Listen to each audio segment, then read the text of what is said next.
Welcome to the third and final video of my trip visiting First World War sites. In the first video, I visited the Arras area in France, as I had family members who died there in the Battle of Arras. In the second video, I visited the Somme, the location of the deadliest day for British troops during the First World War.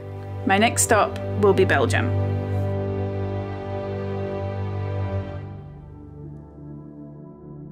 Belgium played a pivotal role in World War I, particularly during the Battle of Ypres, which consisted of three major conflicts. The First Battle of Ypres was in 1914, as German forces sought to advance through Belgium and reach the English Channel. The prolonged fighting prevented a breakthrough, establishing the static trench warfare that defined much of the Western Front during the war. The Second Battle of Ypres occurred in 1915 and marked the first large-scale use of poison gas in warfare. German forces released chlorine gas, causing significant Allied losses. The Third Battle of Ypres, also known as Passchendaele, occurred in 1917 and aimed to break through the German lines. It was fought on a low-lying area which was prone to heavy rain, and the battle is remembered for the harsh, muddy conditions.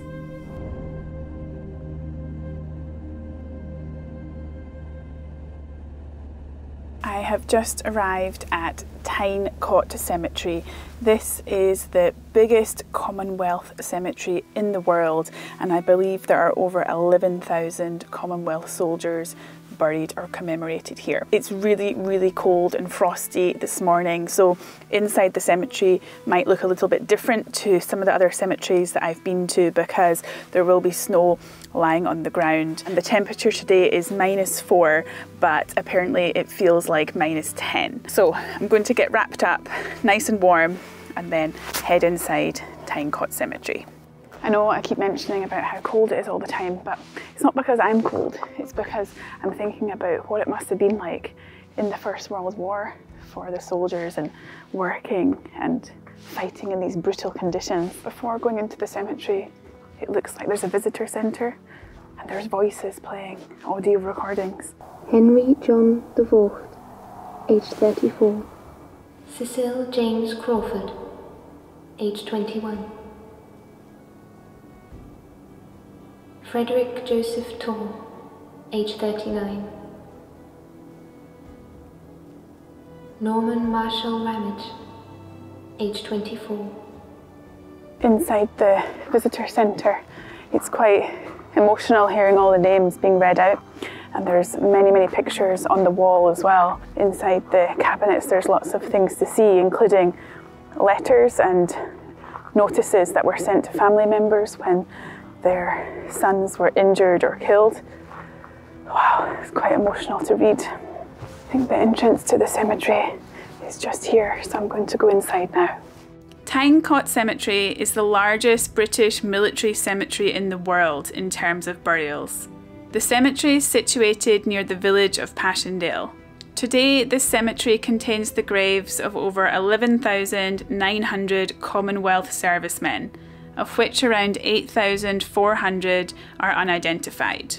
The Tyne Cot Memorial, which also stands on this site, commemorates over 34,000 other Commonwealth servicemen lost in the region during the conflict, whose graves are not known.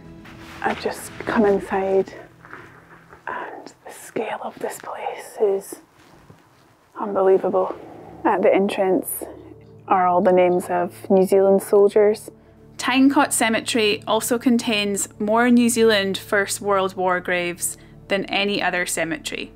The origin of the name Tyne Cot is attributed to the Northumberland Fusiliers, who noted a likeness between the numerous German concrete pillboxes on the site and the traditional Tyneside workers' cottages, known as Tyne Cots. In the middle we have "Their name lived forevermore," as can be seen in all of the cemeteries I've been to so far. In the visitor centre, which opened in 2007, I believe, the Queen came here to open the visitor centre. It just goes on and on. inside here, there's so many more names. It's so difficult to imagine the number of people who lost their lives.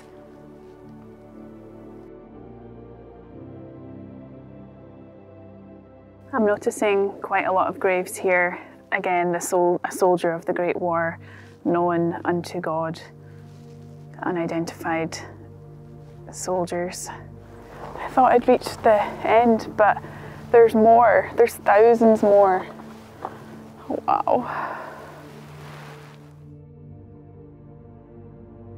Again, like all the Commonwealth cemeteries, there's a cemetery register. I imagine there's many books in here. Yeah, a very large book. There's also a visitor's book here, and people have left messages. This cemetery is absolutely vast. Even though I don't have any family members here, all my family members are in France, it's still very emotional to come here. So in Ypres, I went to the largest German cemetery in France, and I think there's around 45,000 graves there. Each gravestone there has 2 names, but here feels extremely vast, and I think the reason is the headstones are bigger here compared to the German crosses, so it just looks like so many more in this place. It goes on and on and on. I saw quite a few British number plates in the car park, so people are coming here from the UK. I think even if you don't have any family here, it's a really important place to come. Wow, that cemetery is something else, and I think if you have family members there, coming here will have the same impact that it had on me when I found my family members' graves and names mentioned on the memorials. It just hits so differently when your own family members are here. These are people who you have the same blood as. You know where they lived, where they left from, what their life was probably like. You can walk down the streets that they walked down.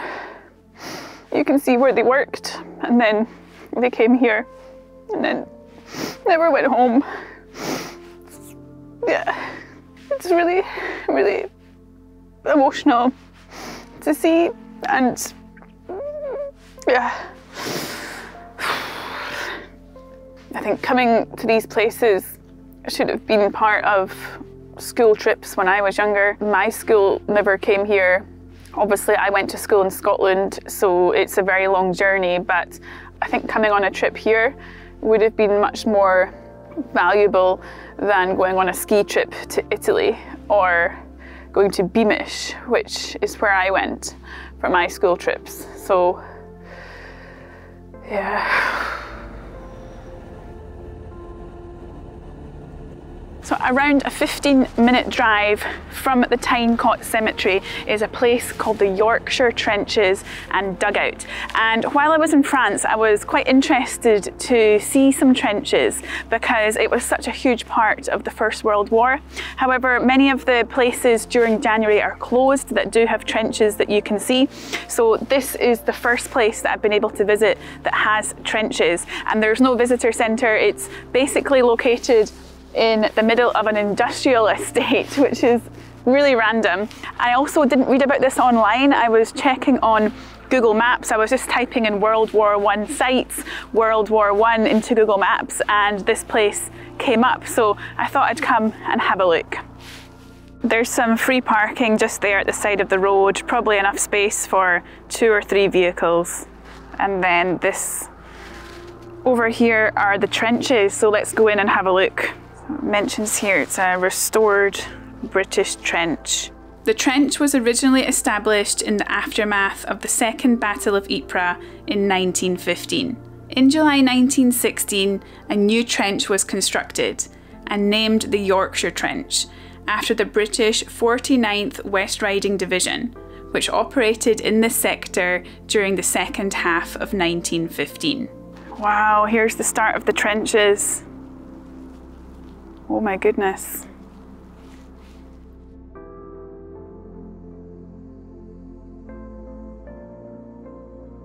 I've just made it inside the trench.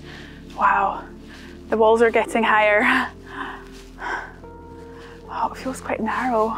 In spring 1917, a significant addition took place with the construction of a deep dugout at a depth of 10 metres from this trench.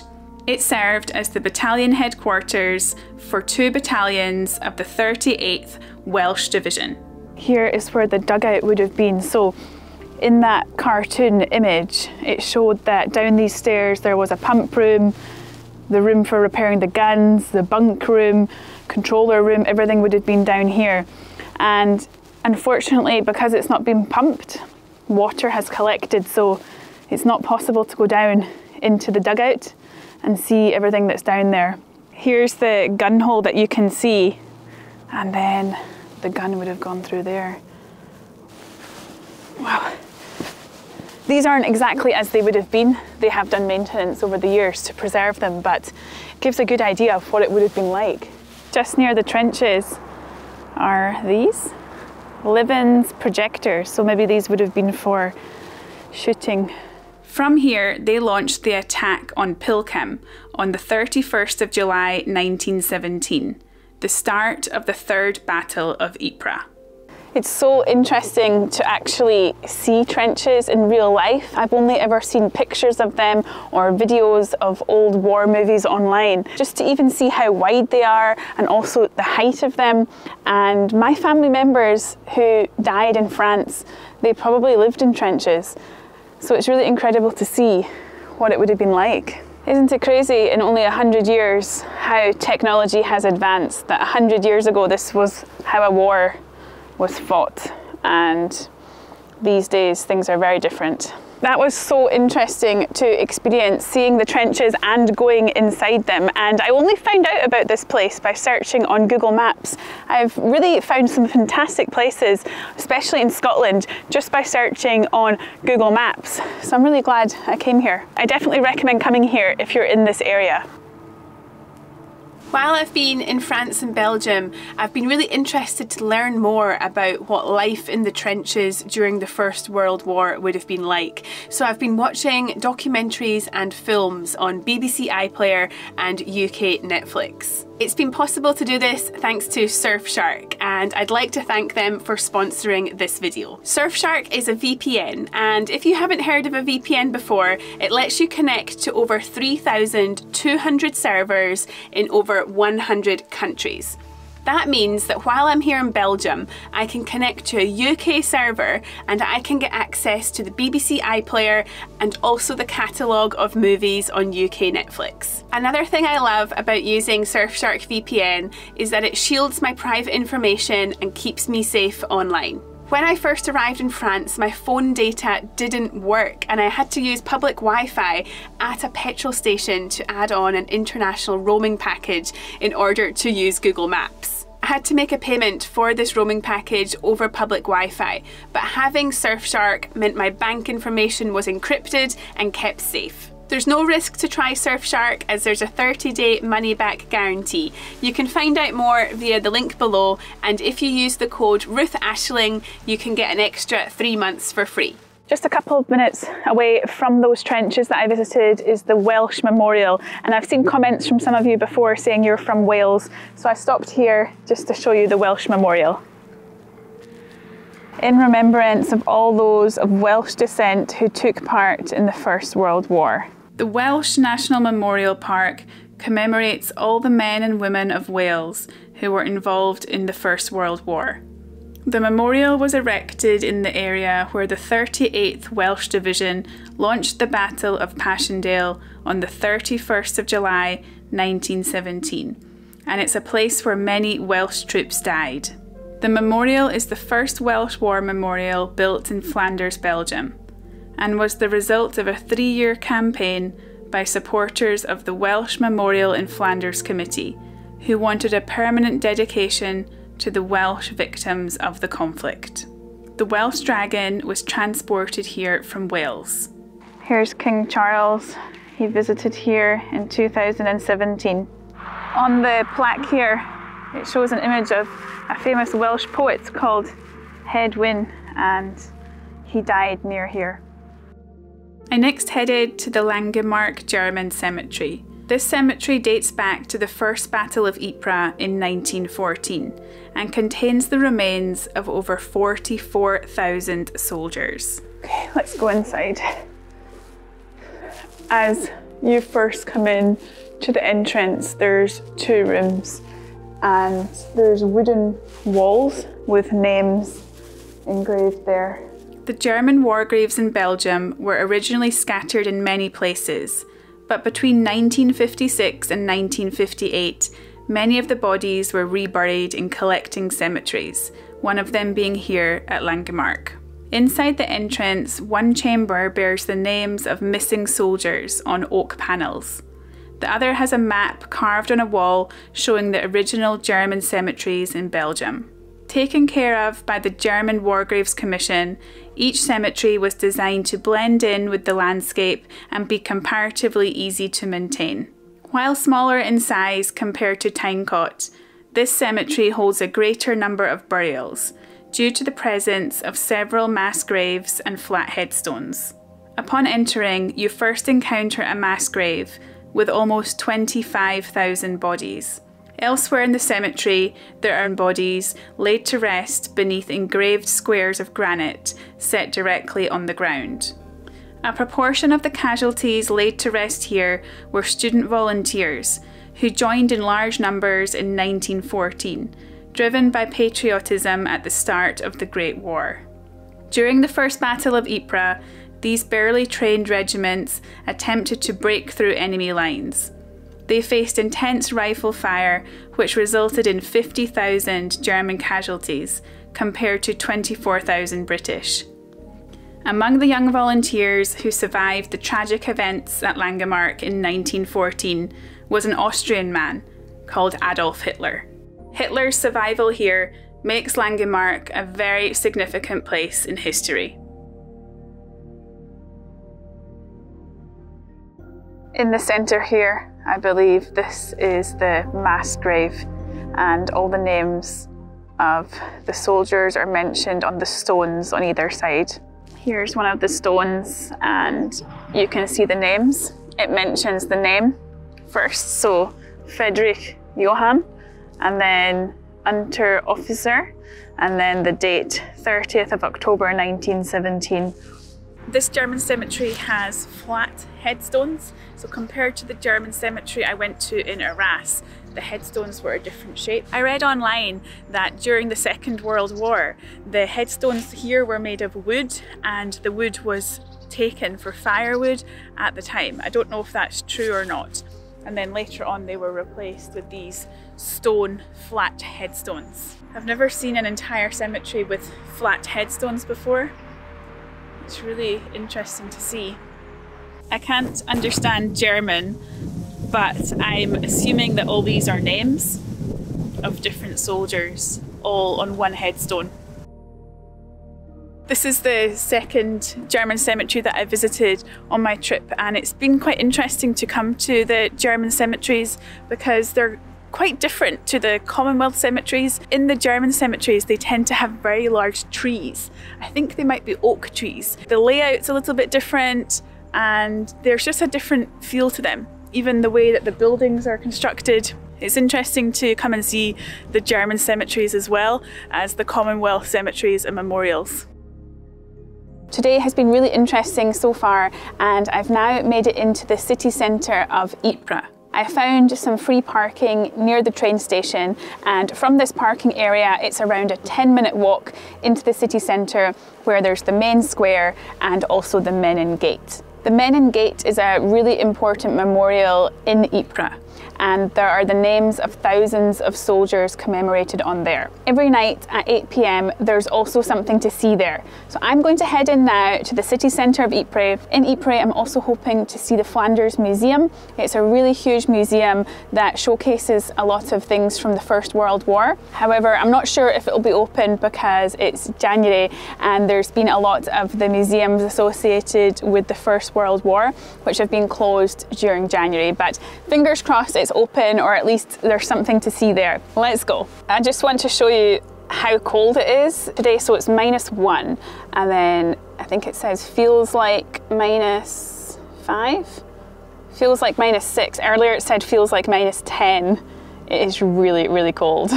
There's the Menin Gate in the distance there, but it's under construction at the moment. The Flanders Museum is unfortunately closed at the moment. I think I chose the worst time to come to the World War I areas because all the museums that I visited have been closed in January. It's still been amazing to see all the cemeteries, and there's still lots of places that you can visit. I've now made it to the Menin Gate, which is a huge memorial here in the city of Ypres, and it's undergoing a huge reconstruction project at the moment, and they've put some information here to tell the story of the Menin Gate and the history of Ypres. Here's some information about all the work that they're doing. So they're fixing the brickwork, the roof, painting ceilings, stonework, conservation of the names, new lighting, repairs inside the memorial, and other details too. Wow, must be an absolutely momentous job, especially if they're trying to restore a lot of the items.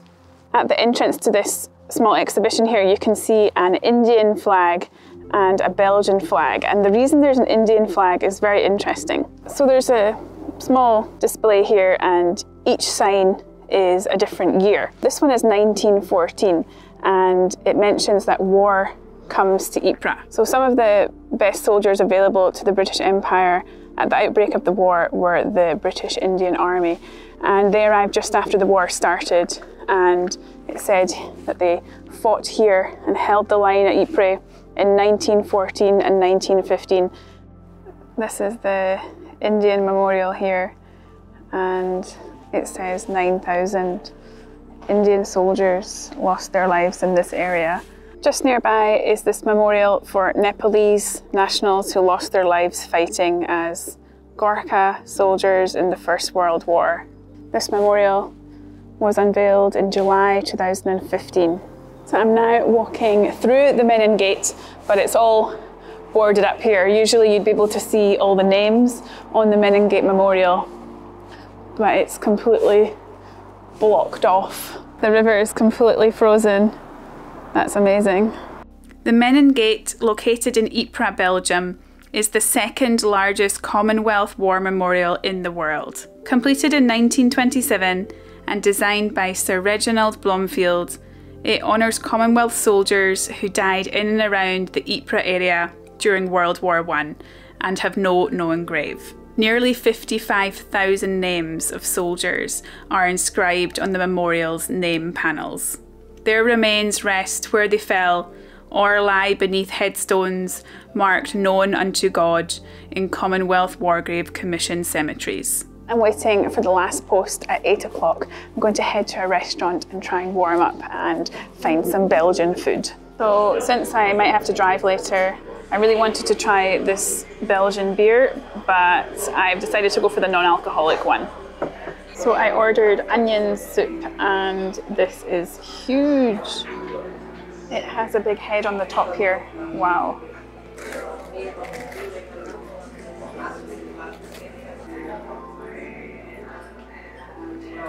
Since I'm in Belgium, I had to get some Belgian fries as well. And then over here is some mayonnaise.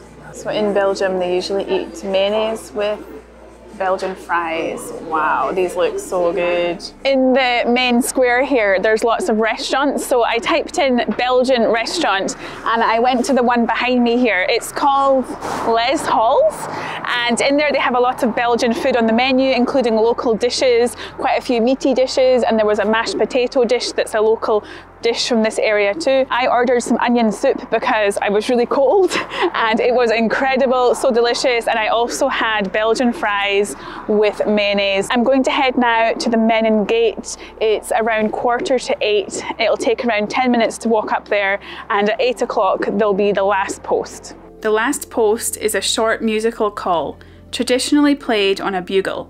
It was historically used by the British Army in a time before wristwatches, and signified to soldiers that it was time to stand down for the day. It's now commonly used as part of remembrance services or other commemorative events. One of the unique and poignant features of the Menin Gate is the daily last post ceremony.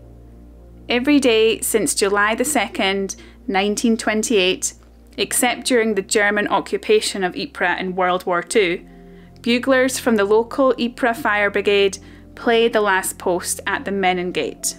It offers a solemn tribute to the fallen and a reminder of the sacrifices made. The Menin Gate will be the last place I visit on my trip before I head home. While looking up at the memorial, I couldn't help but think about my relatives and the hundreds of thousands of others who were never afforded that same opportunity to return home.